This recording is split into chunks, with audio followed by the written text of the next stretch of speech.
Hi, my name is Martha Morgan. I know I already said that probably to everybody. I'm Allergy Dragon. You can call me Allergy Dragon too. I don't care. I'm a specialty diet and allergy chef. I happen to medically know over 30 plus diets from where I used to work in a hospital for 10 years. I'm also a restaurant chef for over 30 years, total professional cooking experience since I was pretty much 18. I have celiac disease and a couple food allergies. But my biggest claim to fame, I always say, is raising a child successfully with over 30 food allergies. We started at 9 months of age, had their first anaphylactic reaction to strawberries, and then found out we had tree nuts and peanuts. And then as the time goes, it ebbs and flows. Vesper ended up getting more allergies and actually lost peanuts. And we still don't have a clue how they lost peanuts, but they grew out of peanuts. So that was a win. So, people are like, how can you say that's a win? I'm like, do you realize how much cross contact there is? Like, that's a win regardless. So I was so happy to join forces with Red Sneakers For Oakley. We decided to do this, type of thing. They had their actual thing down in Florida where they were doing the Red Sneakers For Oakley Day this past Sunday. And I actually gave away a class there, as a raffle. And we decided to join forces, like I said, and kind of, just try to give back to the community, which is what I wanted to do. Because I could not make it down there due to previous, engagements and that kind of thing. Since May is Celiac Awareness Month and Food Allergy Awareness Month, I do a lot of free classes around the area, just really to bring awareness and make sure everybody knows that they're not alone. And I like to change the narrative as in I can't eat, and we're going to switch it to what I can eat. Usually there's a substitutes out there somehow or some way to make it taste good. And that's where I'm different from a lot of chefs. I want it to be safe and I want it to taste good. I don't want it to taste good because it's allergy-free or it tastes pretty good for gluten-free. I just want it to be delicious. Okay, now that we got my spiel out of the way, we will be announcing the winner at the end of this, which I will probably edit out their name as well. You can feel free to type questions in as we go. My husband Donald will be reading those. And then if at the end, if you want to do some private questions, that's fine. And I'm okay if you want to talk.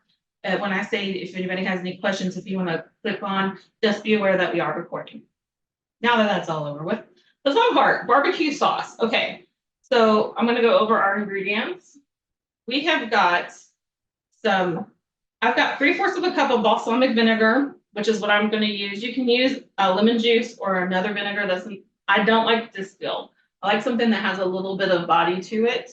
And obviously, if you use distilled, you have to worry about the corn allergy as well. Tomato sauce, we have a 16-ounce cup of tomato sauce.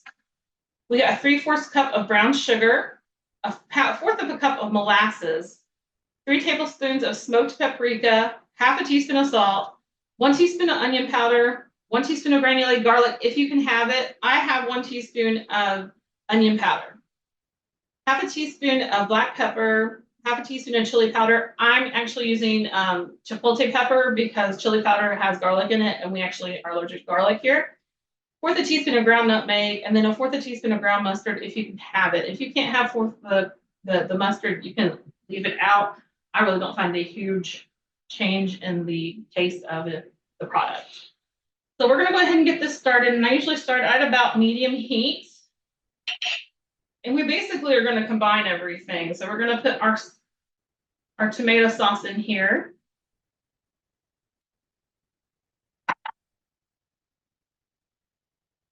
And I have everything measured out because I'm an OCD, and we have to make sure that this works, quickly. We'll also be kind of going over cross-contact and cross-contamination. This is another reason to pre-measure out your ingredients. Even if you're cooking at home, makes your life easier, but it also, lessens your chance of cross-contact or cross-contamination, especially if you're managing multiple diets. So this is my balsamic vinegar. And we're going to get this basically melted or get the sugars melted. And you can use agave in here instead of using brown sugar if you want to, but I would not take the molasses out. You could reduce the molasses if you wanted to, if you're worried about sugar. but it's really important to kind of get that texture going. I'm going to put my brown sugar in here. You can use dark or light brown sugar. I just like the flavor and caramelization that it gives. And we're going to dump our spices in there that we just talked about. Smoked paprika, smoked garlic. Now, you may be somebody that cannot have red pepper, roasted red pepper. So that is capsaicin. Good morning. Good morning. Hello. We are recording, so just letting everybody know.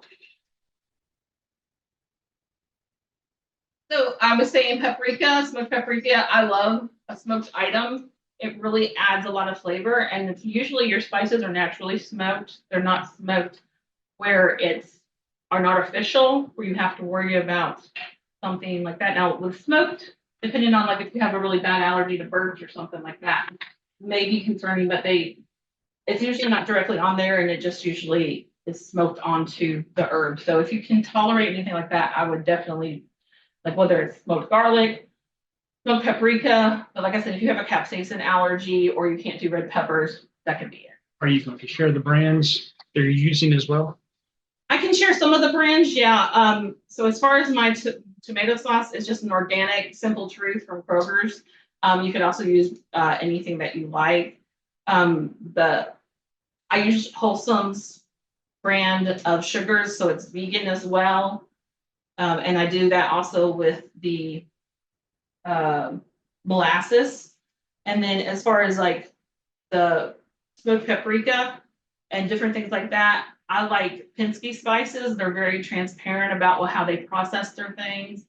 McCormick has always been pretty transparent, but they don't really have anything smoked. And then a lot of restaurant varieties are really good to use. Temperature right now, I have this on medium. I'm trying to get the sugar to dissolve. So about medium to medium high. We don't need to actually have this boiling. Once we get the sugar and you feel like the sugar granules are completely dissolved, we're going to let it kind of simmer for about 20 minutes on low, and it's usually pretty good to go. So I have it, like I said, about a medium to medium high. I don't want to boil it. And this is a good alternative if you have a corn allergy, if you have a garlic allergy, if you can kind of customize this sauce to kind of be however you want it to be. Any other questions about the sauce right this second? Like I said, I'm just waiting to get the sugar. I feel like the sugar is actually dissolved. And that molasses really gets in there and just really helps give you that savor flavor. And it's not the end of the world if you can't do a smoked item, but it does elevate the flavor. I feel like anytime you can put the flavor in there, you should. And it really gives you that smokiness. So for us, pre-made barbecue sauce is not an option. So usually I have to make it from scratch if the youngest kiddo wants to eat it. So this is my sauce. And it will last in the refrigerator for about 2 weeks as long as it's pretty well sealed. That's because of the high vinegar content. If you have any left, you can smear this on meat afterwards. You can use it as a dip. Pretty much anywhere you would normally use, I put it in our baked beans, things like that, if you can have legumes and stuff. Okay, so my sugar is pretty much completely, what do they call it, liquefied. And that's just basically, I see no more crystallizations on here. And I don't hear any grinding, which you can't really hear it. You hear grinding from like that, and you don't feel like grittiness. Pretty much what you're looking for. So I have it down on low. I'm going to just cover it. I'll take this to the side. And we'll go out of frame. Sorry. Need a bigger plate. I'm trying to get there too, by the way. Okay, so any questions on that? We're going to let that go. Combine all the ingredients in a medium saucepan over medium to low heat. Mix well and simmer for 20 minutes once all the sugar is dissolved. So we're going to let that be happy camper. I'm going to set a timer just so I'll be fine, but just in case I forget. But I shouldn't because it's right there, right? In theory, you would think that.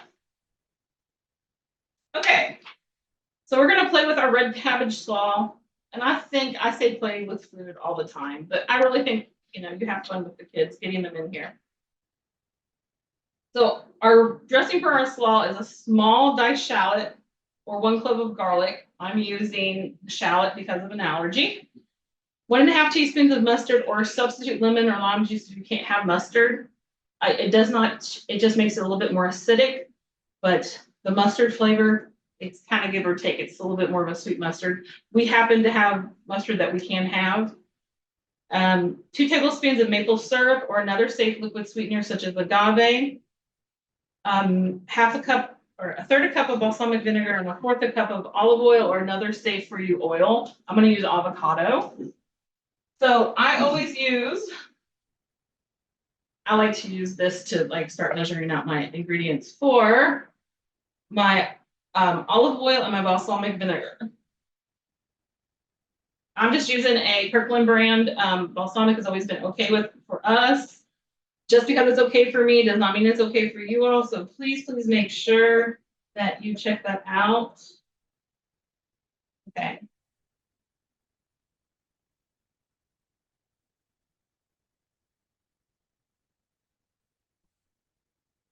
Everybody's food allergies are different, and also they change processing all the time.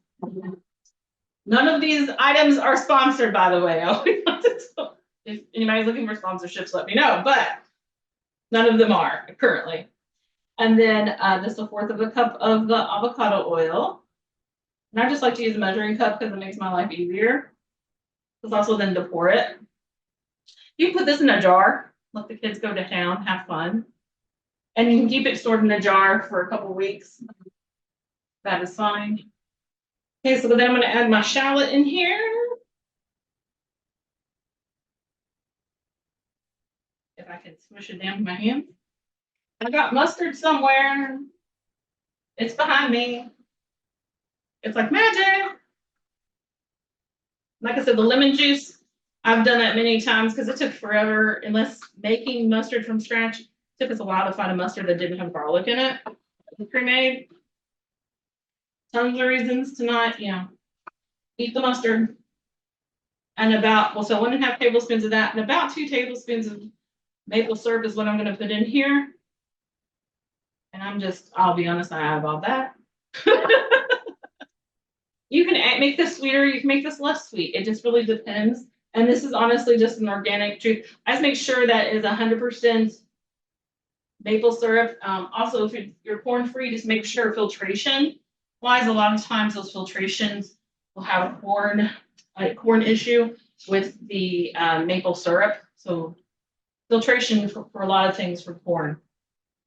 We are not allergic to corn. I can't digest corn very well. I mean, nobody can, but there's other reasons why I can't eat a lot of corn. But yeah, there's so many people out there that can't. So this we're just going to whisk together.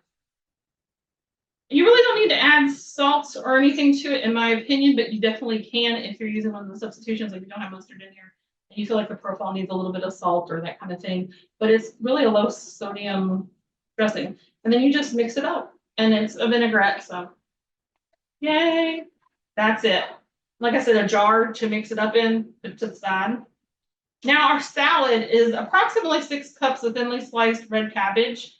You can use regular cabbage if you want to. I just wanted to make this really colorful, and I like the way the red pops. So that's why I did it. Plus it's Red Sneakers for Oakley, so we needed to have some red in here, right? Even though it looks a little bit more purple, but that's okay. So 1 shredded carrot, so about a cup. Half a cup of minced chives or green onions. I'm doing green onions.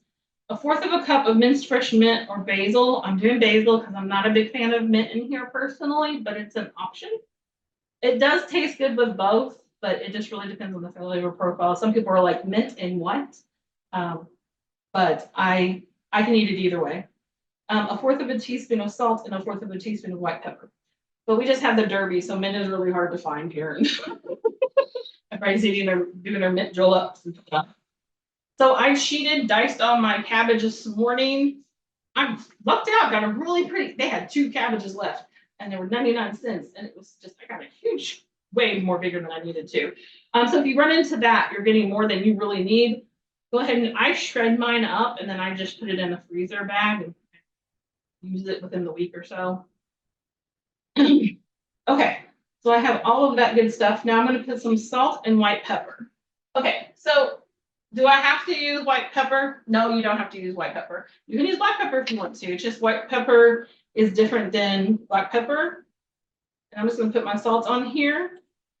Do you have to use salt? No, just adds to the flavor. So if you need to avoid the salt, that's fine. I would use some lemon juice in here because that gives you that extra tartness. Just if you're somebody that's watching your sodium.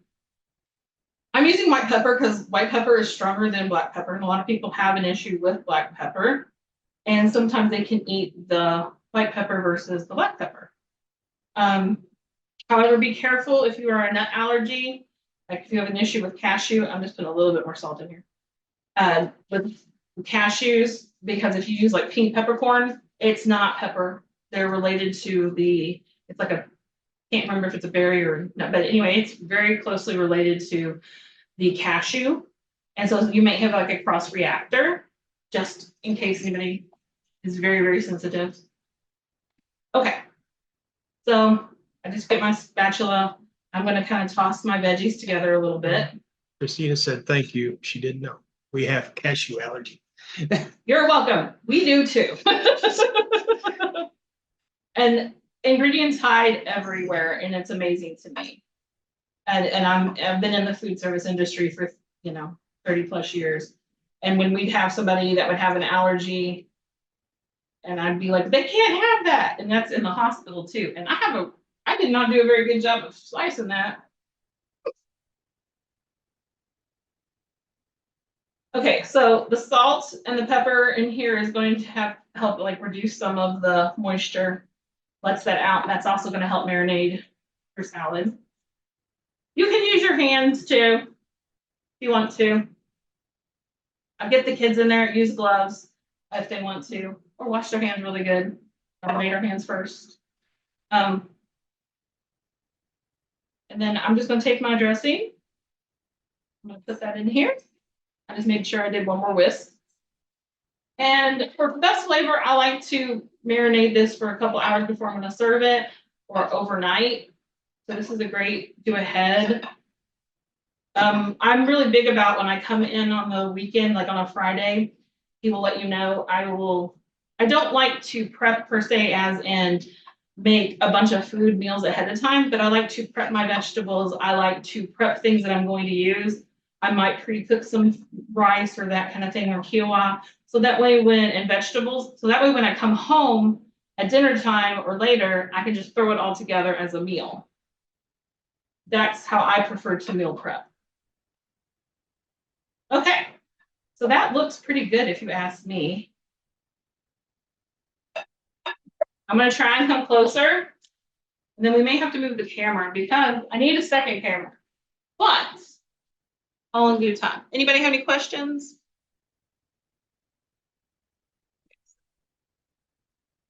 Hopefully that's a pretty good shot. If not, I will show a shot of everything at the end.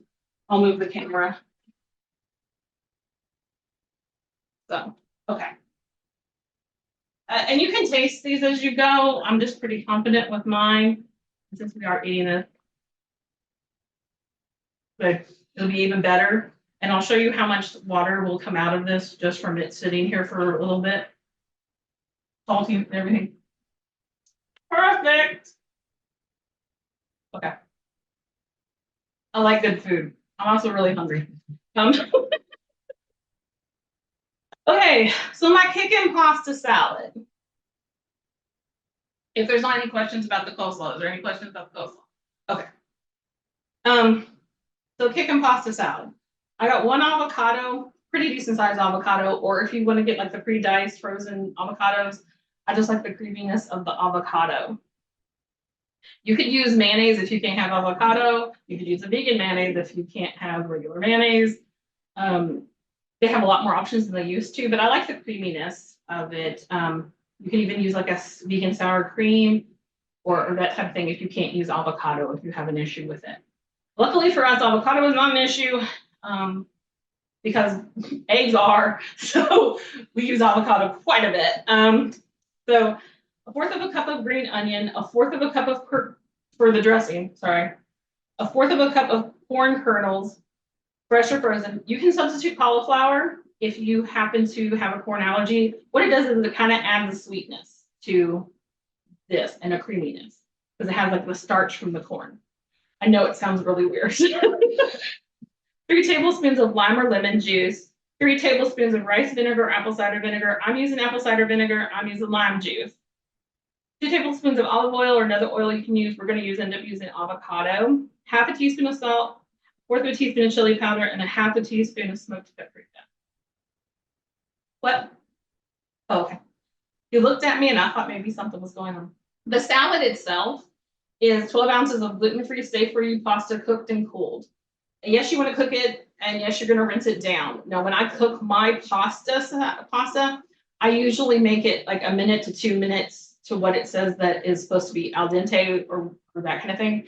And that's just because there's so much carryover cooking especially with gluten-free pasta or wheat-free pasta, in my opinion. It just can go to mush so quick. So whatever the ingredients say, when it tells me 6 to 8 minutes, which is what the bonzo pasta is, what I actually am using because I feel like it actually holds up cold and actually tastes pretty decent cold. But some people have legume issues. So I feel like the rice pastas don't do as well as holding up in a cold salad. If you find one, please let me know that holds up really well. I like a lot of rice pastas out there, but I don't feel like they hold up in a pasta salad as well because they do absorb liquid. And so with the rice pasta, if I use one of those, I usually cook the cutting time probably by half because it also absorbs liquid from the dressing we're putting on it. So we don't want mush, but we also don't want a raw piece of pasta in our mouth either. So I'm using the bonzo pasta, which is an 8-ounce box. I'm just reducing a little bit because the guy over here is not a big veggie person. And so it'll probably be me and Vesper the only ones eating this particular salad. The other kid is not a pasta person either, or likes the pasta, but will like to pick the pasta out. And then we use 15 ounces of cooked beans, approximately 1.5 cups. Black beans is what I'm using. If you can't use beans, you can take those out. You can use quinoa if you really want like some extra protein. If you're not vegan, you could put a chicken or anything like that if you want the protein. If not, just leave it out because it really is a side dish in my opinion. It's just the beans just give us some extra protein, and we're allergic to certain proteins. So that's one of the reasons. Plus, I like black beans. It's kind of a Tex-Mex. 1 cup of corn kernels. Again, you can use like the rice cauliflower. Just cut it up real thin or small. It just adds some texture to it, and it also picks up other flavors without overpowering. That's why I like cauliflower personally, but you could use another vegetable that you like that has a little bit of a sweetness and doesn't have an overpowering flavor. Then I use about 1/2 cup of shredded carrots, 1/2 cup of red diced onion, cut up red diced onion, 1/2 cup of fresh cilantro chopped or fresh parsley. I'm using fresh parsley because our youngest hates cilantro, says it tastes like soap. I disagree. That's okay. So I am using parsley just to keep that. 1 to 2 jalapeno seeded mints. And for some bizarre reason, we have no jalapenos here in Louisville, Kentucky that were fresh. So I had to go get canned, and I rinsed those off. So you can obviously, if you can find a safe canned version that you can use, rinse those off really well. That's what I did. And instead of using diced tomatoes, we're using red bell pepper. And that kind of thing. So just because it's what I had and I wanted the crunchiness of there versus the tomatoes. And since we have the black beans, but you may want more of the acid. So you may put the tomatoes in. You can put both in if you want to. It's just whatever you want to do. Okay, so the dressing we're going to go ahead and make real quick. I actually have to unplug this for a minute and then plug it back in. No, that needs to stay in there. I have to do this part. You being overly helpful and unplugging me completely is not going to be helpful.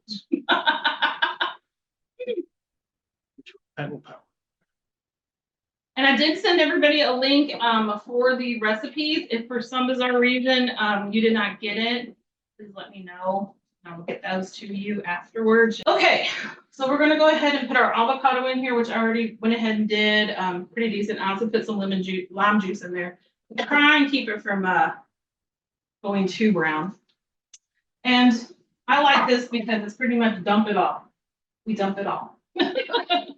So I already have my corn, my green onion, my lemon juice, my apple cider vinegar, my salt, my chili powder, which again, we're not using chili powder, I'm using ancho powder, an ancho chili powder, not a regular chili powder mix, and then smoked paprika.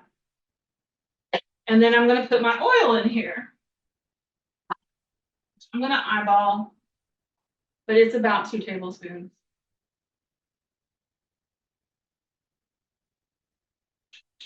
Just like a counting method. And again, I just use an organic avocado oil that's fresh pressed.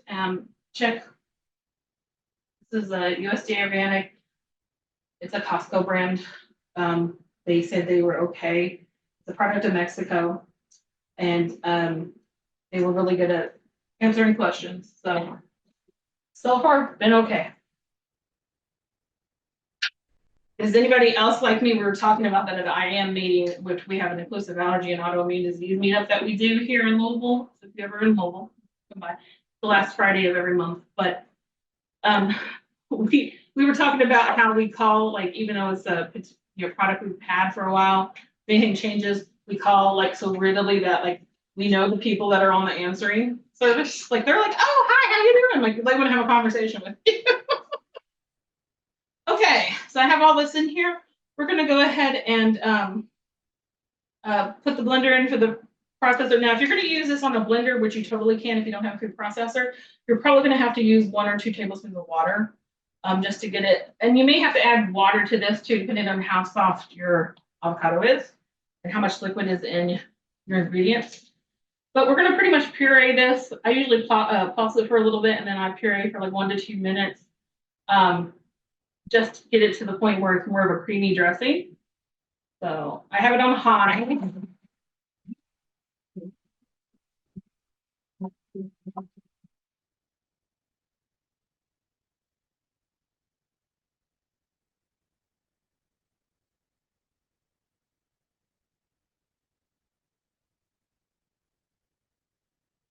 It was about a minute. Sorry if you're wearing headphones.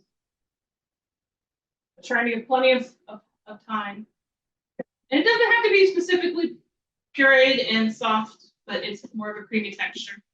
So I'm gonna go, it's not pretty, I'll be honest with you right now. It looks like baby food.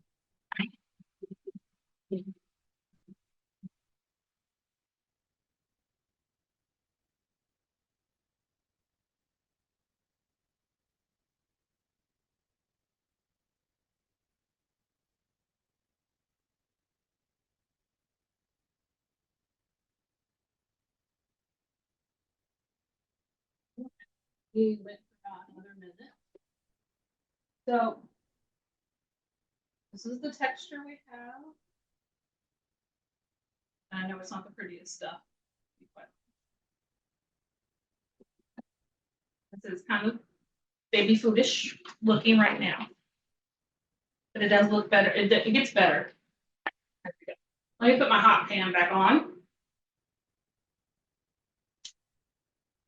I'm looking to open up a brick and mortar so that I have a better place to do my classes. I usually do my group classes like this at Rainbow Blossom, and their kitchen is a little bit larger as well. But we get to be at home with me today. And we rent, so it's definitely not my dream kitchen, but it's useful. That's pretty much the thing. Gets the job done. Okay, so now I'm taking my pasta, which I already cooked and cooled. I got my onion in here. I got my corn and my carrots.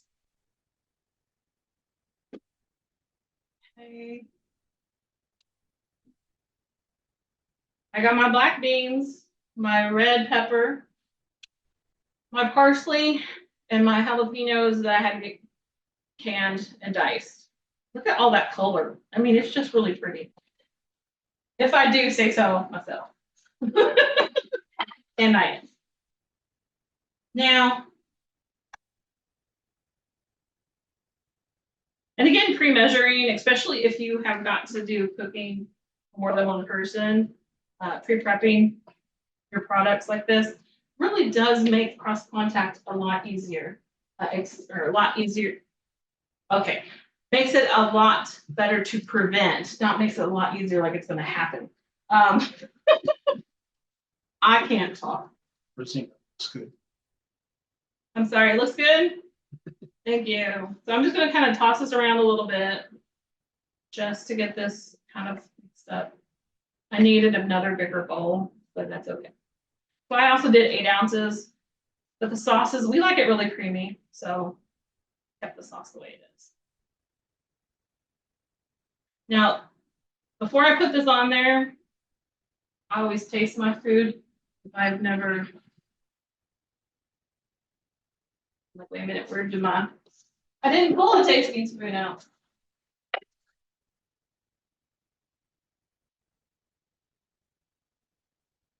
Let's taste. Good. So it's gonna be a little strong, a little acidic. You're gonna hit that heat in the mouth there. You're gonna be like, I'm gonna eat this, but remember that's a sauce right now. It's a little bit condensed. It's gonna be more like a. You want to, as long as it tastes palatable and not so salty you can't handle it, but it's gonna be a little salty. Christina, looks colorful.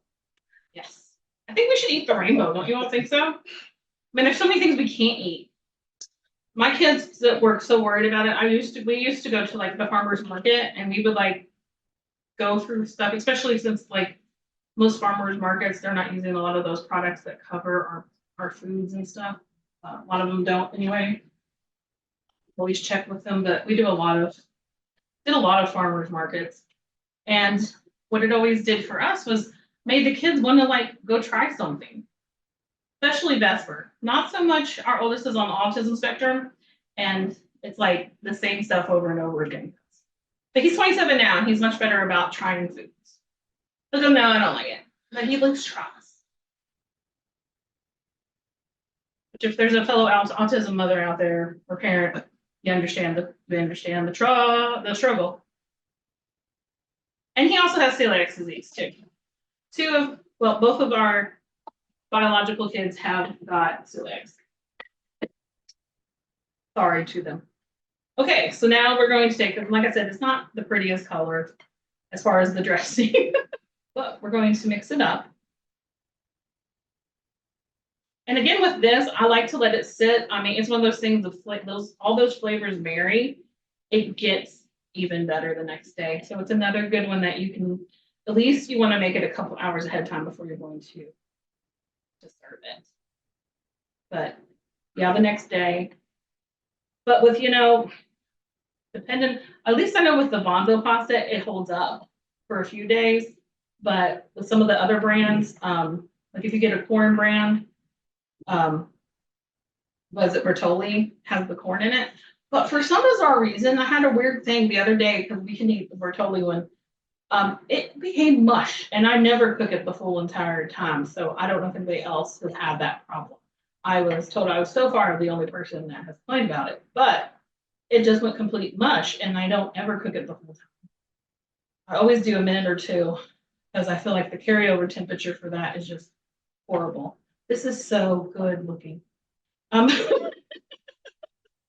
just salivating, people.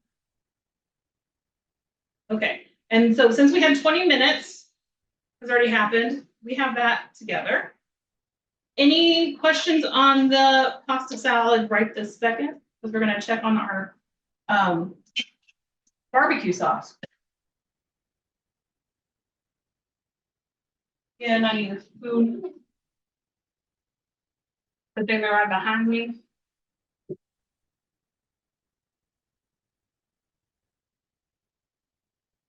Okay. So our sauce.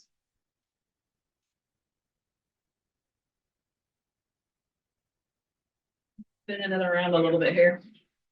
So it will thicken up even more so as it cooks. You don't have to leave it simmering with the lid on. It just depends on how you prefer. I didn't want anything to fling into it. I'll be honest with you. I'm not the cleanest. Sometimes things go flying everywhere. And I'm not sorry to say that. So anyway, but this is our barbecue sauce. So right now it's hot, so it's not as thick. It actually starts to get thicker as it cools down. If you want it even thicker, you could add a thickening agent like arrowroot, cornstarch, rice starch, potato starch. If you wanted a thicker, product before you heat it, like when you're heating it up, right after you get the sugar put in there, and you want to make it even thicker, like if you don't like the way it is after it cools down, then you can add a thickening agent to it.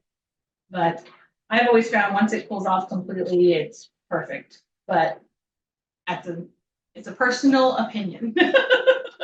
And if you're using the agave, you're adding more liquid into there, so you may have to add a thickening. So just letting you know there. And this has got a good kick. And I like it like that. If you don't, lower your kick. That's the way I look at it. Same thing with the jalapenos. Lower it if we have to. I'm going to grab I'm going to take this real quick. I'm just trying to get a bite without a bunch of corn. Only because I'll be complaining about it later.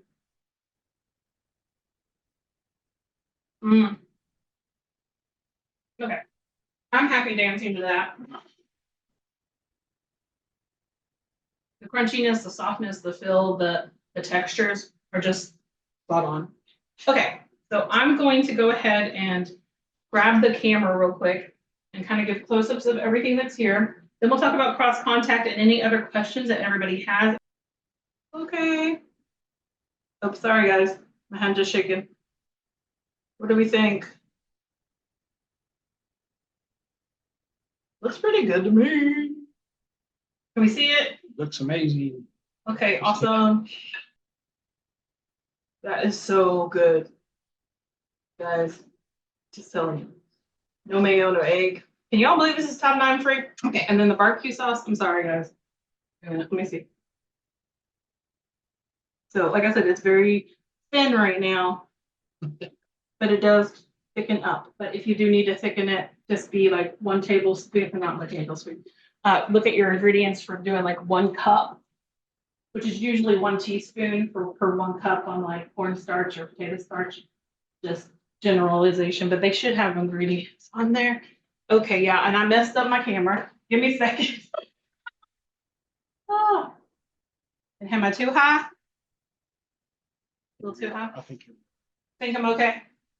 Can we see me? yes. Or almost? Okay. Okay, so when we are cooking out or we're doing family functions with cross contact, cross contamination, I mean, I think that for all of us is one of the biggest things that's scary for us when we are dealing with these types of family functions or anything like that. And we want to, in my opinion, honestly, a lot of times I take over. I'll be like, you can come to my house, I will host. Now, if that's not an option for you, because of whatever reason, right? I think that having a group chat where everybody is open and aware of everything that's going on, you share exactly what products you can and can't use. I think that it's cool to have a safe table. If there's non-negotiables, like there's things that you cannot have around, make it plain. Make it, we're not coming if you have peanuts of any kind in our area or tree nuts. Explain to them why. Eventually, there's been times, luckily for us, my family has been very open about it, even though they didn't understand it a lot. Even though my mom, before she passed away, had given my kid a cashew and we had to go to the hospital at 4 years old because they didn't really understand it. They didn't have to deal with it. And after that, that was her biggest story to tell everybody was, I gave that baby a cashew and she had hives for a week. Not to mean that they can't understand, but sometimes, you have to like miss an event and go, do you realize, I think that sometimes they realize your non-negotiables eventually, and it's like, isn't my life worth more, or my child's life more than those peanuts or that chocolate or whatever it is you're allergic to, or fish. Ours is fish in the air for my youngest, and as well as nut dust and garlic, because they're infants. severely anaphylactic to garlic. And so if there are things that they can be around, if you have a safe table and a non-safe table. If you're grilling and you're using a shared grill, because I will bring things to grill. Or if there's, something that you can't grill, then what I always have them do is do a really hot grill, scrape the grill, and then do it real hot again. And then take it down to the temperature I'm going to be grilling, whatever it is, chicken. We can't do pork and beef. Or I can't do beef. My youngest and I both can't do pork. But we can do chicken. That's why we end up eating a lot of vegan food. And of course, eggs are in there, and I can't do dairy. We can have soy. So anyway, it's just bizarre what you can and can't have, and the other person can't have that. So kind of going over, if your dad, or if your brother's the grill master like he is at mine, I'll come over. I come over a little extra early. I do have the advantage of being a chef and being like, hey, get out my way. But you do the same thing, be empowered, and decide what you want to cook first. And I always cook the things that are not, like, we'll cook the vegetables, then cook the chicken, because for us, even some vegetables we're allergic to. So if I'm grilling squash, I do them pretty light, and then we put them in the oven in a dish to just kind of like keep them warm. Then we do the chicken. Then they do anything else that we might be allergic to. And I like the fact that it's outside. So then we have a lot of more airspace, and you're not having to worry about as much cross contact. And we have everything separated. And we know that this is completely Vesper and Martha safe, and this is possible issues. Don't touch that. So I think that those are those things that you really need to look at for cross contact, cross contamination. If you want more information about my cross contact, cross contamination, you can go to FACT. They have their podcast, and I actually did a podcast last year with them, or maybe the year before that. I don't know. It starts to run together, and it's all about cross contact, cross contamination, where I explain it. The other thing I want to explain to people about the difference between cross contact and cross contamination. And sometimes to explain this to your family member that is just not getting why you can't touch that item cannot touch that plate, like that piece of bread just touched that plate. I can't even use that plate anymore. That's cross contact, because it just made contact with that surface. Sometimes the best way to explain it to them is like, okay, how about I go get the chicken, and I'm going to take the chicken and put it on the grill with these tongs, and I'm going to take this, and it's the raw chicken tongs, and it's the raw plate that the chicken was on. I'm going to cook it, but then I'm going to put it back all on there, and then you're going to eat it. That's cross contact. You wouldn't do that. So sometimes you have to kind of get a little bit aggressive, but for them to just kind of understand how they wouldn't do that. So you shouldn't be expected to have cross contact. And sometimes it's just the only way to explain things to people. I don't like to be doom and gloom, but sometimes you just kind of have to give a shock value to somebody for them to understand how important it is. So that's kind of like my thing on cross contact, cross contamination, and trying to keep things, really, really safe. And for little kids, we had a badge that before Vesper could really talk much, and it was like, do not feed me like you do animals. I know it sounds cruel, but it was like, I cannot eat anything that my mommy and daddy don't give me.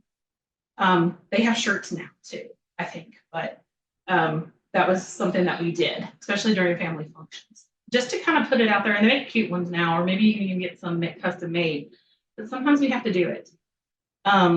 Vesper has a shirt now that says, I'm allergic to most foods and warnings. So wears that a lot to functions. I have a shirt that says Gluten-Free Chef. Donald has a shirt that says Celiac by marriage. We kind of come as a trope and be like, here is us and our food allergies. It's all of us. You don't want to make it your complete identity, but I think when you're having that conversion and trying to get other people into your family, and as we grow, we sometimes have to show them, hey, don't forget. So had a lot of fun.